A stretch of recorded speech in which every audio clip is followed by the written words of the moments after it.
Lecture quotidienne de la Bible. Jour 93. Ancien Testament. Numbers 35, Numbers 36 sur 1-12.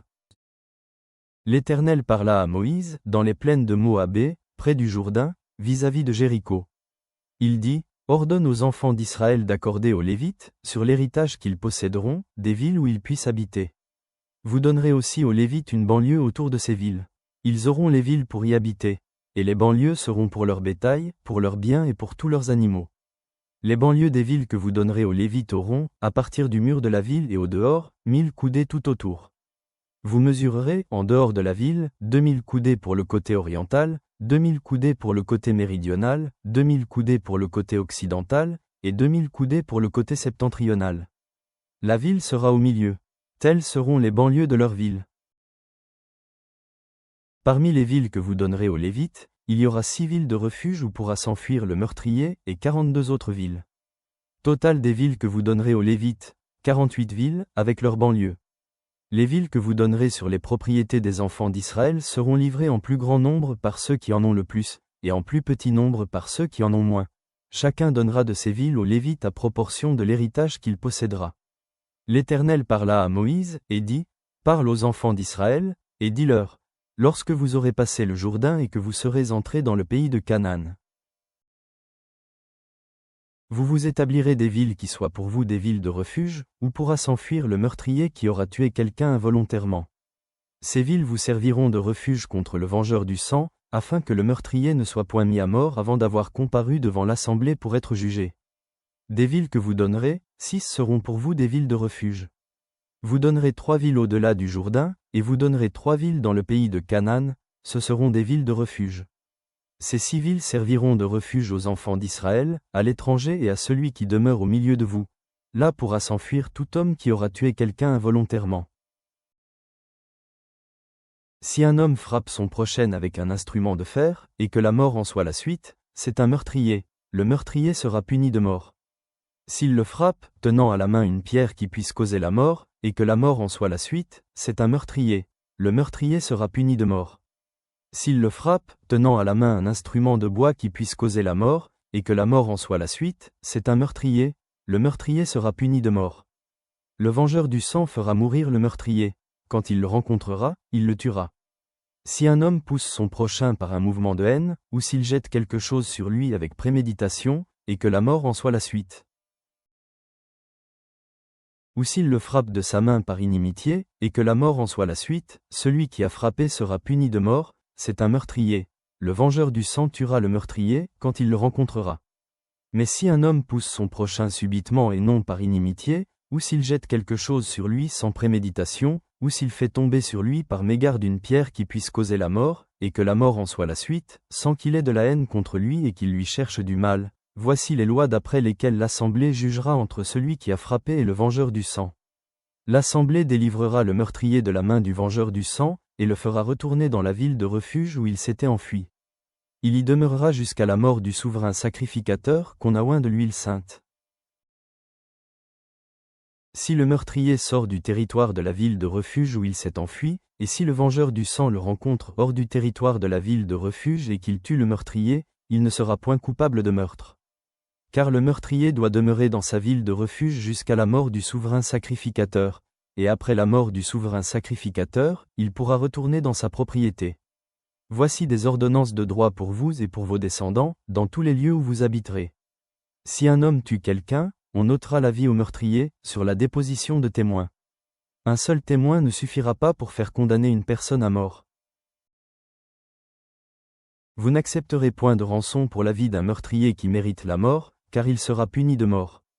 Vous n'accepterez point de rançon, qui lui permette de s'enfuir dans sa ville de refuge, et de retourner habiter dans le pays après la mort du sacrificateur. Vous ne souillerez point le pays où vous serez, car le sang souille le pays.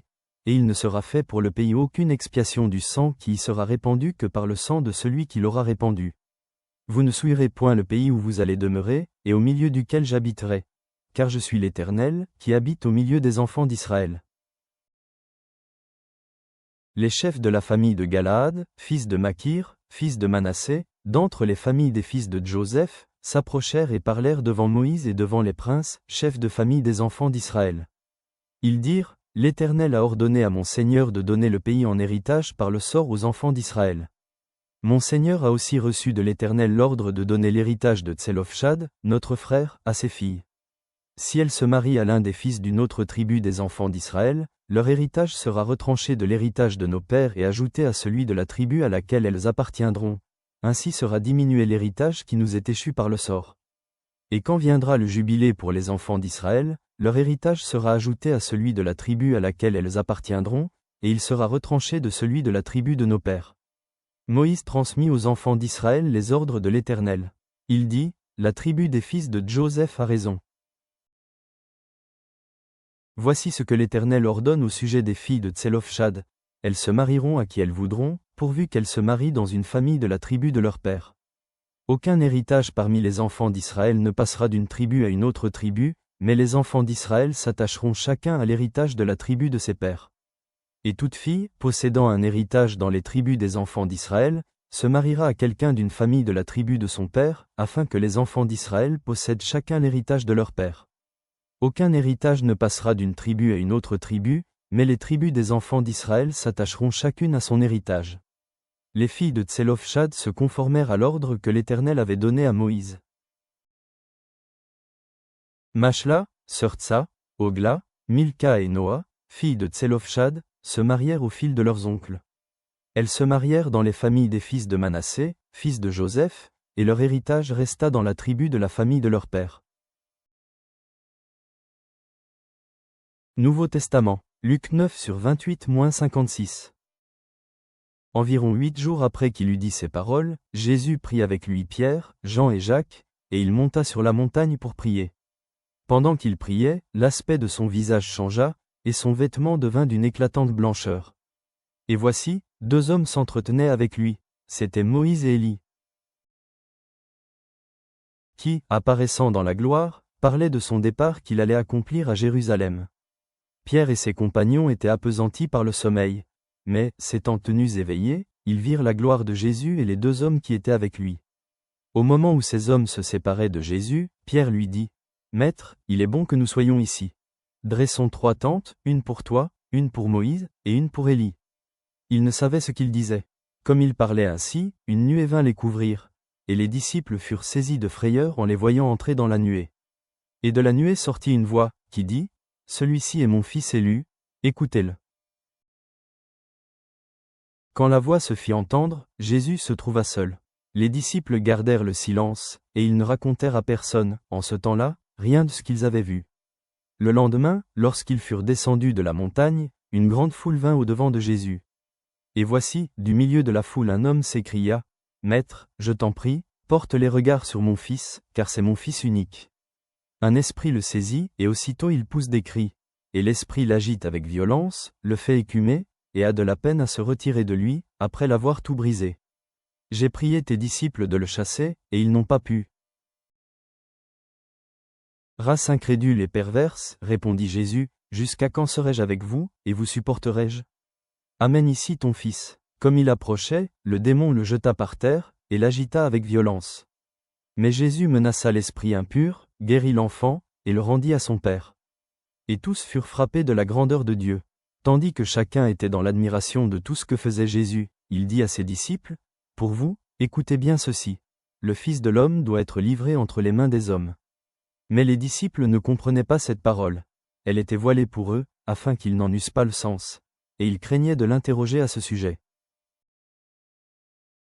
Or, une pensée leur vint à l'esprit, savoir lequel d'entre eux était le plus grand.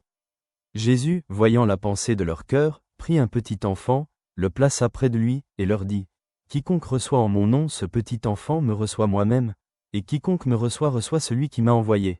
Car celui qui est le plus petit parmi vous tous, c'est celui-là qui est grand. » Jean prit la parole, et dit, « Maître, nous avons vu un homme qui chasse des démons en ton nom. Et nous l'en avons empêché, parce qu'il ne nous suit pas. » « Ne l'en empêchez pas, lui répondit Jésus, car qui n'est pas contre vous est pour vous. » Lorsque le temps où il devait être enlevé du monde approcha, Jésus prit la résolution de se rendre à Jérusalem. Il envoya devant lui des messagers, qui se mirent en route et entrèrent dans un bourg des Samaritains, pour lui préparer un logement. Mais on ne le reçut pas, parce qu'il se dirigeait sur Jérusalem. Les disciples Jacques et Jean, voyant cela, dirent, « Seigneur, veux-tu que nous commandions que le feu descende du ciel et les consume ?» Jésus se tourna vers eux, et les réprimanda, disant, « Vous ne savez de quel esprit vous êtes animés. Car le Fils de l'homme est venu, non pour perdre les âmes des hommes, mais pour les sauver. » Et ils allèrent dans un autre bourg. Psaume 40 sur 9-17. Je veux faire ta volonté, mon Dieu, et ta loi est au fond de mon cœur. J'annonce la justice dans la grande assemblée. Voici, je ne ferme pas mes lèvres, Éternel, tu le sais. Je ne retiens pas dans mon cœur ta justice, je publie ta vérité et ton salut. Je ne cache pas ta bonté et ta fidélité dans la grande assemblée. Toi, Éternel, tu ne me refuseras pas tes compassions, ta bonté et ta fidélité me garderont toujours. Car des maux sans nombre m'environnent, les châtiments de mes iniquités m'atteignent, et je ne puis en supporter la vue.